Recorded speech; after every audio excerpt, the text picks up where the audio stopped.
Usually, when we trace the roots of mindfulness, we start from Buddhist tradition or Buddhist practices. But in today's video, we will talk about its relationship with Patanjali's Yoga Sutra. My name is Aparna, and you're very welcome to this session where we will talk about relationship between mindfulness and how it is deeply connected with Patanjali's Yoga Sutra. And we will talk about exploring each Yoga Sutra and what it meant for the mind, because yoga was always supposed to be for the mind and not for the body. But as it happened in its due course, when it evolved, that people only started to focus on the body, and the mind aspect of it didn't play as much role, even though it always became a small element of it. So just to realize that actually mind is the biggest element of it. So whatever I have learned in mindfulness and during my teacher training for MBSR, I found that, oh my God, when I read Patanjali's Yoga Sutra, it is all so similar. So what is Patanjali's first Yoga Sutra? First Yoga Sutra itself says Yoga Chitta Vritti Nirodha. Yoga, discipline. Yoga is discipline. So let the discipline of yoga begin. And when we talk in mindfulness, we always say that mindfulness is disciplining the mind. And as Dr. John Kabat-Zinn says, who's the father of mindfulness, he says that when you focus your attention on purpose in the present moment and non-judgmentally. So see the similarity, the discipline begins and focusing the mind. That means disciplining the mind. Now let's explore the second Patanjali's Yoga Sutra, where it says Yoga Chitta Vritti Nirodha. This is one of my most favorite, and you can understand why, because I love yoga, I love mindfulness. So this one brings it all together. So it says Yoga Chitta Vritti Nirodha.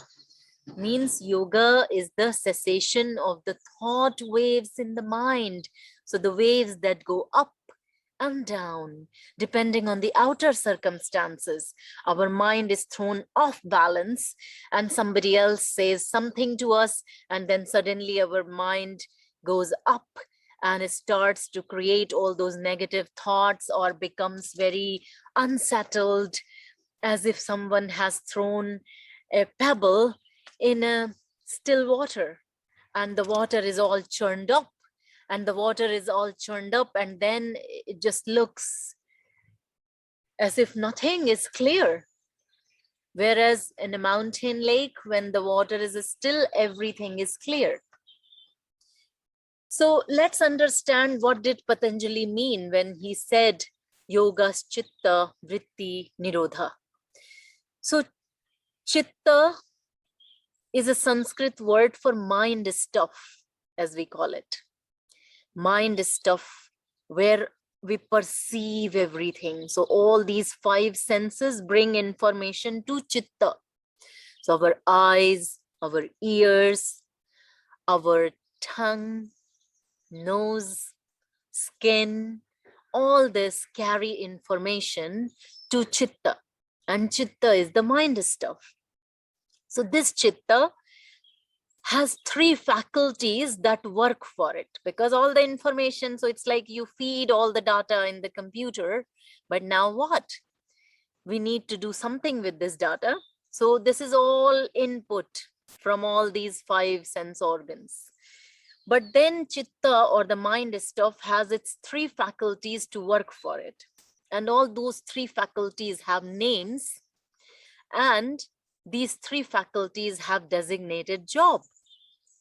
So see the similarity between the mindfulness and the Patanjali's Yoga Sutra. So the first faculty that works for mind is called manas, M-A-N-A-S, manas. Manas is like a subconscious mind.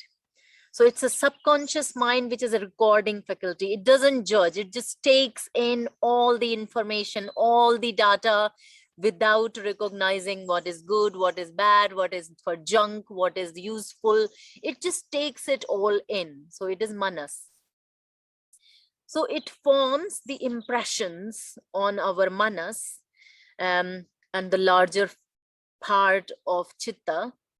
So manas is the first faculty for chitta. Second faculty that works for chitta is buddhi. Buddhi is, you can call it like an intelligence. So intelligent mind or conscious mind that makes decisions. So this buddhi has a discriminating faculty, which means it knows what is useful information and what is not useful information. So you may think, oh my God, I met this person in the shop, but now I don't remember this person's name. There is something wrong with my mind. I think I'm getting Alzheimer. No, you're not. No, you're not getting Alzheimer, and there's nothing wrong with your mind. It's absolutely fine, because your mind knows that this is not an important information. There's no need to keep it. So it just doesn't remember names that are not part of your daily life. So you will hardly ever forget the name of the people who are important part of your life. If you're forgetting their names, then yes, something is wrong with the mind. But otherwise, your buddhi or your discriminating faculty is just doing its job that it is supposed to do. And then the third faculty, which is very interesting, and we don't talk about it in mindfulness, but we do understand, and in a subtle way, we do talk about it, but not in a loud and clear way. What is that? And that is called ahankara. Ahankara is the ego mind. I,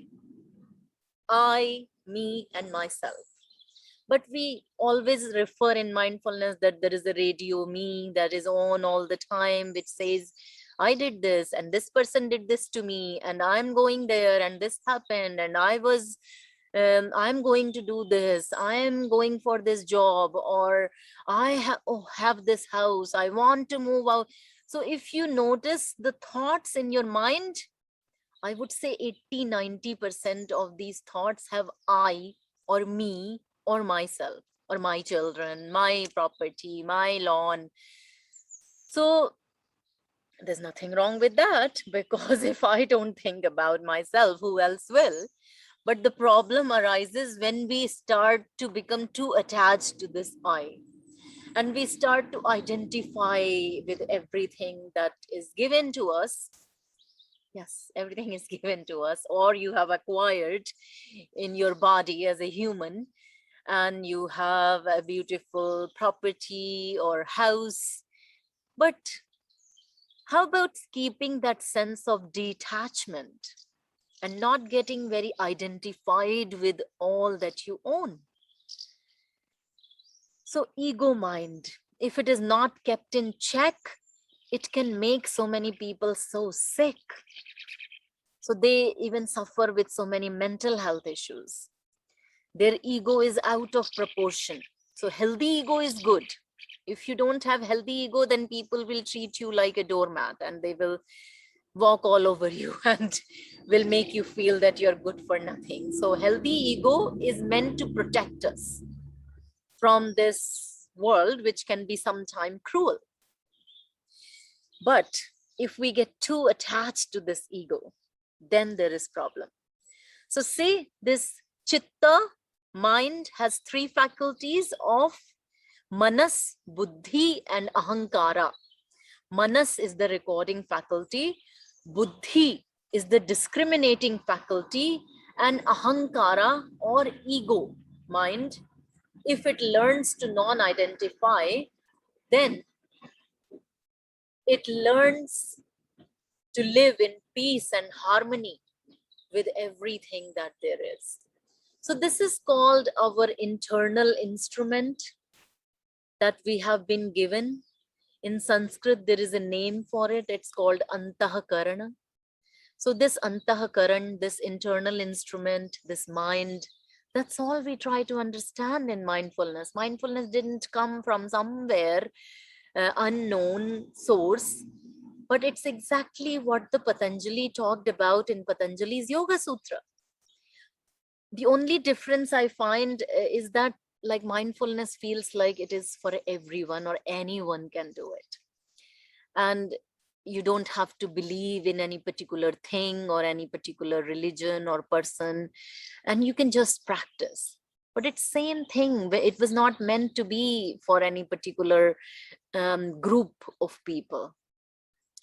So I will keep coming back and I will keep explaining more about connection between Patanjali's Yoga Sutra and mindfulness. We will meet again soon. Till then, be joyful in your mind, be happy, wear a smile on your face, and see how that feels.